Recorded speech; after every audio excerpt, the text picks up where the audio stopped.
Bilim kurgu, korku ve süper kahraman filmi gibi pek çok türü birleştiren Netflix dizisi Stranger Things 80'lerin kült filmlerine referansları ve isyankar karakterleriyle ortalığı kasıp kavurmuştu.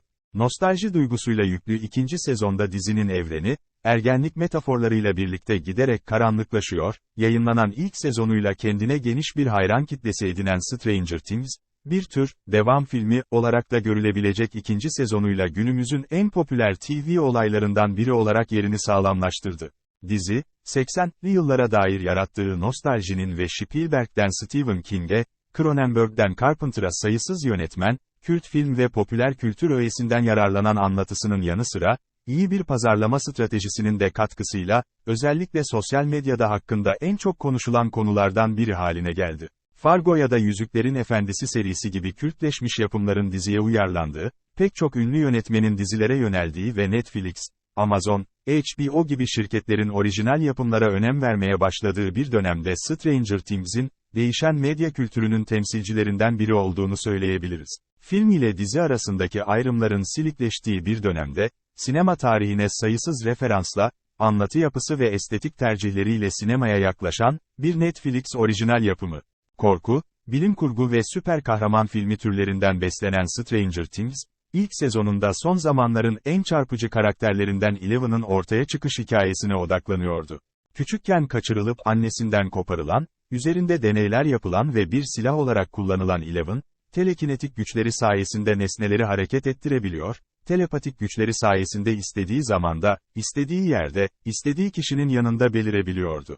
İlk olarak kazınmış saçları ve hastane önlüğüyle tanıdığımız Eleven ilerleyen bölümlerde, elinden düşürmediği waffle'ı, pembe elbisesi ve mavi ceketiyle aklımızda yer etmişti. Henüz konuşmayı bilmeyen Eleven, sadece hayatını kurtardığı arkadaşları için değil, seyirci için de bilinmezlerle dolu bir karakterden bir süper kahramana dönüşmüştü. Gerçek, bir süper kahramandan tek farkı ise, bir çizgi romanı, daha doğrusu bir çizimi olmamasıydı. Superman, Batman ya da Spider-Man dendiğinde zihnimizde ana hatlarıyla beliren çizgi figür, Eleven için yoktu. Çok kısa bir süre içinde gerçek bir oyuncu tarafından canlandırılan bir karakterin ötesine geçip, ikonik bir imaja dönüştü. İkinci sezon, özellikle Eleven'ı kendisi gibi işkenceye maruz kalmış ve üzerinde deneyler yapılmış kardeşi Kali ile karşılaştırdığı 7. bölümüyle süper kahraman türünün kodlarından daha da fazla beslenerek, yeni punk tarzı ve isyankar tonuyla kahramanının görsel imajını daha da güçlendirdi. Kahramanın yolculuğunun en ilkel hallerinden biri olan süper kahraman hikayeleri genelde şu şekilde gelişir: kahramanımız acı dolu bir dönüşüm geçirir, gücünü kontrol edebilmeye başlar, kontrolü yitirir, gücünü yanlış kullanır ve çeşitli aşamalardan geçerek doğru yolu bulur. Acısı ve travması sürekli bir takım içsel çelişkilere ve çatışmalara yol açsa da gitgide bu çelişkiler azalır, kahraman kontrolü ele geçirir, olgunlaşır ve topluma ayak uydurur. Bir süre sonra güçleriyle barışır ve kendini bu güç üzerinden var eder. Stranger Things başından beri yabanıl olan karakterini gücü üzerinden var etmeyerek ve asla tam olarak evcilleştirmeyerek bu klasik yapıyı bozuyor. Eleven güzel kıyafetler giyse de, konuşmayı, gücünü kontrol etmeyi öğrense de, arkadaşlar edinse, bir babaya sahip olsa, kayıp annesini bulsa da, hatta sıradan bir çocuk olarak okul balosuna katılsa da, ne travmasının izi geçiyor ne de gücünün ve bağımsızlığının da göstergesi olan yabanıllığını kaybediyor. Süper gücü sadece telekinetik yeteneklerinden değil, travmasından da beslenen bu karakter kendi yaratılış mitini, ilk bölümden son bölüme kadar bağıra çağıra, kıra döke, isyan ederek, can acıtarak inşa ediyor. Duffer kardeşlerin ikinci sezonda Eleven'ın asıl gücünün travması olduğunu göstermek için X-Men, 1. sınıftan bir sahne kullanmaları tesadüf olmasa gerek. Kali'nin Eleven'a acısını kullanarak gücünü büyütmeyi öğrettiği bu sahne, Charles Xavier'ın Magneto'ya anıları sayesinde gücünü kontrol etmeyi öğrettiği sahnenin neredeyse aynısı. Annesi Naziler tarafından öldürülen Magneto, acısına odaklanarak dev bir uyduyu çevirirken, Eleven annesine yapılan işkenceyi hatırlayarak bir kamyonu kaldırıyor. Eleven bir yandan Xavier'ın telepati gücünden gelen dinginliğe ve bilgeliğe sahipken, bir yandan da Magneto'nun acıdan kaynaklanan isyankarlığını ve ayrıksılığını miras almış sanki. Duffer kardeşler, henüz yeni doğmuş süper kahramanlarından kelimeleri özellikle esirgeyerek ona olmayan çizgisini veriyorlar belki de.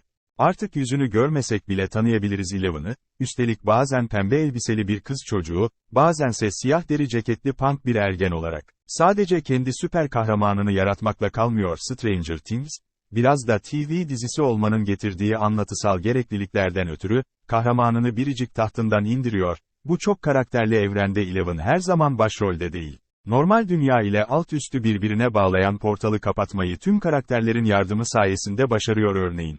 Dizinin en büyük başarısı, Eleven'ın tersine süper güçleri olmayan tüm diğer karakterleri de aynı sahicilikle ve görsel olarak akılda kalan özelliklerle resmetmesi.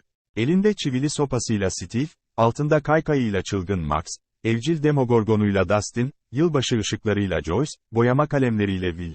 Neredeyse hepsi kendilerine özgü tuhaflıklarıyla öne çıkan tüm bu karakterler, gerçekten de alt üstte yaşayan gölge canavarının ve Demogorgonların neden bu kasabaya dadandığının kanıtı gibi. Tuhaf karakterler, daha da tuhaf şeylerle, tuhaflıkları yardımıyla başa çıkıyorlar bu hikayede. Tuhaflıklarıyla ya da dışlanmışlıklarıyla bir araya gelen bu karakterlerin beslendiği pek çok sinemasal kaynak var elbette. Bir grup arkadaşın kayıp bir çocuğun peşinden gittiği Benimle Kal göndermelerinin izini sürmek mümkün mesela. Ya da, E.T.'nin uzaydan gelen ve özel yetenekleriyle herkesi kendine hayran bırakan yaratığının yerine Eleven'ı koyabiliriz örneğin. Bir grup çocuğun hazine avladığı Define Adası filminin çocuk başrolü Sean Astin'in yıllar sonra Bob rolüyle karşımıza çıkması ve Will'in çizdiği haritadaki X'i bulması da tesadüf olmasa gerek, ama dışlanmış karakterleri birleştiren, onlara hep beraber isyan etmeyi öğütleyen, Stephen King'in korku hikayesinde bu yıl yeniden sinemaya uyarlanan o, Stranger Things'in en çok ilham aldığı hikayelerden biri. Özellikle kasabayı ele geçiren karanlık gücü sadece çocukların görebilmesi, Pennywise'ın saldırılarını sadece çocukların görebildiği, yetişkinlerinse inanmayı reddettiği oyu çokça anımsatıyor. Ancak odan farklı olarak Stranger Things, çocuklaşabilen yetişkinler de yaratıyor. Stranger Things yapısını temel olarak 3 grup ve 3 yan hikaye üzerinden kuruyor. Çocuklar, ergenler ve yetişkinlerden oluşan bu 3 grup yer yer iç içe geçiyor. Bu geçişlerin olduğu sahneler hem görsel olarak, hem de karakterlerin geçirdiği değişimler açısından dizinin en akılda kalıcı anlarını oluşturuyor. Joyce Byers, bu geçişleri mümkün kılan kilit karakter. Meczupluğu nedeniyle yetişkinler arasında kendine pek de yer bulamayan ama bekar bir anne olarak fazlaca yetişkin olmak durumunda kalan Joyce, ilk sezonda oğlu Will'in ölmediğine inanarak bu geçişi sağlıyordu. Ellerinde renk renk yılbaşı lambaları, Will'den aldığı işareti yazıya dökmeye çalışan Joyce, kimse ona inanmazken oğluna ulaşmak için evinin duvarlarını çekiçle parçalıyordu. Bu sezondaysa oğlunun içine giren gölge canavarının varlığını ilk olarak keşfeden, Will'in yaşadığı nöbetlerin kendilerine söylendiği üzere travma sonrası stres bozukluğu olmadığını anlayan yine o oluyor. Joyce, 2 sezonda da oğluyla iletişim kurarken çocuksu nesneler kullanıyor. Alt üstte mahsur kalan Will annesinden yılbaşı ışıkları aracılığıyla yardım isterken, içine giren gölge canavarını yüzlerce kağıda resimler çizerek anlatıyor. Joyce, resimlerin anlamını çözmek için erkek arkadaşı Bob'u yardıma çağırıyor. Ona bunun bir oyun olduğunu, soru sormamasını söylüyor. Bob ise büyük bir zevkle bulmacayı çözüyor ve tüm resimlerin aslında bir harita oluşturduğunu anlıyor. Düğümler, yetişkinler oyun oynarken çözülüyor. Joyce da Eleven gibi, evcilleşmiyor, normalleşmiyor, tuhaflığından asla ödün vermiyor. Hatta gerekirse kelimenin gerçek anlamıyla evini paramparça edecek kadar deli Joyce. 2 sezon boyunca Byers'ların evi parçalanıyor, Demogorgonların saldırısına uğruyor, duvarları resimlerle kaplanıyor, yetkililer tarafından talan ediliyor. Bob gerçekleri öğrendiğinde şöyle diyor Joyce'a, böyle şeyler sadece filmlerde oluyor sanıyordum. Bunların senin gibi birinin başına geleceğini hiç düşünmemiştim. Joyce cevap veriyor, ya da senin gibi biri. Bir yandan naif, bağımlı, kırılgan ve evcil anne, kadın rolünü reddederken, bir yandan da asla ağlamaktan, bağırmaktan, deli yaftası yemekten korkmayan biri. İkinci sezonda gruplar arasındaki geçişkenliği ilk sezondan farklı kılan ise Will, Mike, Lucas, Dustin ve Eleven'ın yavaş yavaş ergenliğe adım atmaları. Alt üst ve gölge canavarı, bir nevi ergenliğin metaforu ve dışa vurumu gibi işliyorlar bu sezonda. Kasabanın tamamına sirayet eden, Will'i ev sahibi olarak benimseyen üst akıl gölge canavarı, ergenliğin zihinsel ve soyut bir temsiliyken, kelimenin tam anlamıyla bir bilinç, altı, gibi işleyen alt üst ise ergenlik sürecinin daha bedensel ve somut bir temsili oluyor. Kült korku filmi Şeytan'dan esinlenen pek çok sahnede gölge canavarı Will'i ele geçirirken, sessiz ve sakin bir çocuk olan Will'in gitgide saldırgan ve kaba bir yabancıya dönüştüğünü görüyoruz. Annesine ve etrafındakilere hiç olmadığı biri gibi davranan Will'in bu değişimi, biraz da ergenlik sancılarını anımsatıyor. Will, Bob'un tavsiyesine uyarak ilk defa korkmaktan ve saklanmaktan vazgeçip canavarın karşısına dikildiğinde, gölge bir virüs gibi tüm bedenini sarıyor. Bu noktadan sonra emir vermeye, manipüle etmeye, yalan söylemeye başlayan Will'in aklının gölgeyle eşleştiğini görüyoruz. Gölge, kendisini yakmaya çalışan tüm yetişkinleri Will'in yardımıyla Demogorgonlara yediriyor. Kendine ergenliğe geçiş aşamasındaki bir zihni ve bedeni seçmesi de elbette tesadüf değil. Zihnin her şeyi sorgulamaya başladığı ve isyankarlaştığı, bedenin bu sürece ayak uydurduğu ve zaman zaman yetersiz kaldığı bu dönem gölge için biçilmiş kaftan. Ona inanacak, sabit fikirli olmayan bir zihne ve güçsüz bir bedene ihtiyacı var gölgenin. Gölge canavarının yaşam alanı olan alt üstün görsel tasarımı bu ergenlik, değişim, dönüşüm ve geçiş temasını destekler nitelikte. Ergenliğin bedensel bir temsili olarak işleyen, sürekli yapış yapış sıvılarla dolu, her yerinde sarmaşıkların kol gezdiği, zehirli tozların havada uçuştuğu bu mekan, vücuda benzerliği ve organikliği nedeniyle Cronenbergvari bir tekinsizliğe de sahip. Cronenberg'ün Sinek filminde bilimci Seth Brundle, bir sinekle genetik olarak birleşmesinin ardından ikinci bir ergenlik yaşıyor ve yavaş yavaş ne sinek, ne de insan olan bir yaratığa dönüşüyordu. Kolektif bir bilinçaltı ya da ruh hali gibi işleyen alt üstün görsel tasarımı da aynı yapışkanlık hissini uyandırıyor seyircide. Alt üstte mahsur kalmanın yarattığı hisse benzer, ne olduğu rasyonel olarak kavranamayan ama içinde hapsolunan bir deneyim sanki ergenlik, hormonal değişimlerin getirdiği ter, koku, yeni çıkan kıllar, yeni keşfedilen arzular, biçimsizleşen, biçim değiştiren beden. Bu deneyim yaratıktaki yaratığın yapışkan, anne rahmini andıran kıvrımlı yapısına benzeyen tünelleriyle daha da belirginleşiyor.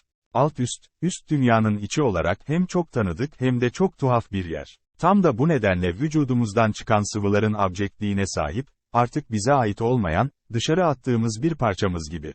Öte yandan, ergenlik dizi boyunca sadece genç zihinleri ele geçiren karanlık bir ruh hali olarak temsil edilmiyor elbette.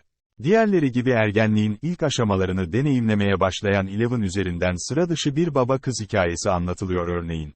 Doğumundan itibaren hiç bitmeyen bir travmatik deneyimin içinde yer alan ve dilin sembolik dünyasından yoksun olan Eleven için, baba, kavramı otorite, işkence ve acıyla özdeşleşiyor. Sadece, evet, hayır ve baba gibi temel kelimeleri kullanabilen küçük bir çocuk olarak, kendisine işkence yapan adamı babası zanneden, dile ve bildiğimiz anlamıyla, kültüre sahip olmayan Eleven, toplumsal kodların, çocukluğun, kadınlığın, erkekliğin, ayıbın, kötünün, ahlakın ne olduğunu bilmiyor ama kim olursa olsun, baba, kavramının otoriteyle ilişkisini anlıyor. Bu nedenle bir nevi babası yerine geçen polis memuru Hopper onu korumak için eve kapattığında ona isyan ediyor, odasına saklanıyor, içine kapanıp ağlıyor belki ama bunu yapmadan önce babasının önündeki tabakları kırıyor, her şeyin altını üstüne getiriyor, babasını korkutuyor. Odasına saklanmasının nedeni karşısındaki güçlü addedilen yetişkinden korkması değil, kendi tercihi oluyor. Çünkü biliyor ki istese kapatıldığı evi Hopper'ın başına yıkabilir, tıpkı kendisine dayatılan toplumsal kodları da yıkabileceği gibi. Stranger Things'in kendisini de tuhaf olduğu kadar tanıdık kılan, sayısız sinema referansına rağmen sahici karakterler yaratabilmesi. Duffer kardeşler bir yandan anlatının her ayrıntısını tanıdık bir sahne, bir nesne, bir replik veya bir mekanla süslerken, bir yandan da kendi mitolojilerini yaratmayı ve orijinal olmayı başarıyorlar. Gerçekliğini inandırıcılık üzerinden değil, bir tanıdıklık hissi üzerinden kuran Stranger Things, tam da günümüzün sarkastik karakterlerine ve alaycı diyaloglarına alışmışken, ne diyorsa onu kasteden, karakterleriyle bize iyi gelmiş olsa gerek. Cadılar Bayramı günü hayalet avcıları kostümleriyle okula gelen kahramanlarımızla, kimi arayacaksınız? İnekleri, diye dalga geçilirken, bizse bu fazlaca tanıdık sahneyi gülümseyerek izliyoruz çünkü 30 yıl öteden bakıyoruz ve biliyoruz ki bu kostümler artık, hiç de tuhaf değil.